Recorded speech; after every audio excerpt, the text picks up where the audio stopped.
नमस्कार, आप live cities देख रहे हैं। मैं हूं जय शुक्ला। देखिए, विधानसभा सदन में बिहार का शिक्षा बजट पेश कर दिया गया।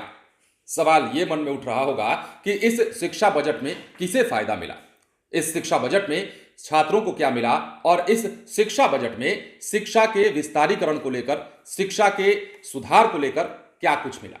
हम आपको इस वीडियो में बताने जा रहे हैं कि जब बिहार के शिक्षा मंत्री प्रोफेसर चंद्रशेखर सदन में शिक्षा बजट पेश कर रहे थे तो उन्होंने कौन सी बड़ी बात कह दी और क्या बड़ा ऐलान किया है और इस ऐलान के बाद किन्हें खुशखबरी मिलने जा रही है। लेकिन चलिए सस्पेंस हम खोलते हैं जरा सा और बताते हैं कि बिहार में 3 लाख से अधिक पदों पर बहाली होने जा रही है। यह बहाली शिक्षकों की होगी। इसके अतिरिक्त भी शिक्षा बजट में बहुत कुछ मिला है और क्या मिला है वो भी चलिए जानते हैं। नए बजट में शिक्षा को प्राथमिकता दे रही महागठबंधन सरकार ने इस साल राज्य के प्रारंभिक विद्यालयों, माध्यमिक और उच्च माध्यमिक विद्यालयों और विश्वविद्यालयों के साथ अंगीभूत महाविद्यालयों में कुल 3,273 शिक्षकों की नियुक्ति की घोषणा कर दी है।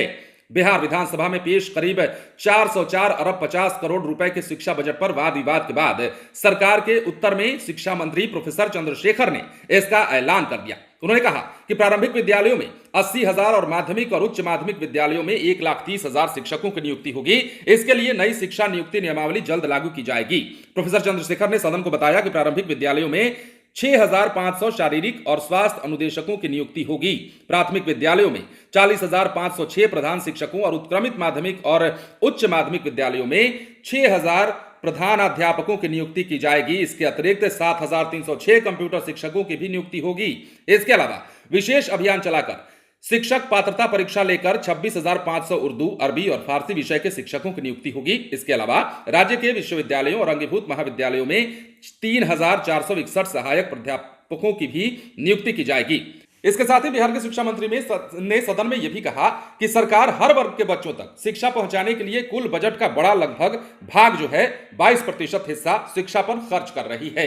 इसके अलावा शिक्षा मंत्री ने अपने विभाग की उपलब्धियों को, आगे के कार्यक्रमों तथा योजनाओं के बारे में और उसके विस्तार के बारे में भी बताया। 14 पृष्ठ के अपने बजट भाषण में उन्होंने कहा कि शिक्षा में नवाचार, शोध और गुणात्मक सुधार लाने को सर्वोच्च प्राथमिकता दी जा रही है। इससे बच्चों में छीजन दर रोकने में सफलता मिली है।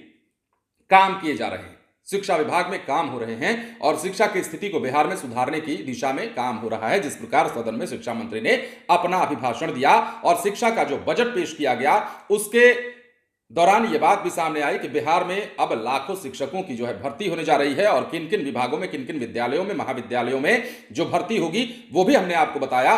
खास बात यह कि बिहार में शिक्षा के इंफ्रास्ट्रक्चर को सुधारने के लिए जो है सरकार कटिबद्ध है और जिस प्रकार सदन में शिक्षा मंत्री के द्वारा बताया गया, सरकार का जो पक्ष रखा गया उसके मुताबिक हर वर्ग के बच्चों तक शिक्षा का अलख जगाया जाए, शिक्षा की अलख पहुंचे, शिक्षा की लौ जो है वो पहुंचे, उनके अंधेरे जीवन में उजाला आए, उसका प्रयास किया जा रहा है। अब देखना है कि जो बहाली की बात कई महीनों से चली आ रही है, हालांकि हम कई बार पहले भी आपको बता चुके हैं, लेकिन अब जो सदन में घोषणा हुई है उसके बाद बहाली कब तक हो जाती है, क्योंकि देखिए बात शिक्षक की है और बात उन छात्रों की है जो शिक्षक बनने का ख्वाब सालों से देख रहे हैं। बिहार सरकार बार बार कहती है, लेकिन सदन में चूंकि अब शिक्षा मंत्री ने इस बात को कह दिया है, अब इंतजार रहेगा। बने रहे लाइव सिटीज के साथ। यदि अब तक आपने हमारे चैनल को सब्सक्राइब नहीं किया है तो सब्सक्राइब कर लीजिए ताकि हम आपको खबरों से अपडेट रख सके। धन्यवाद।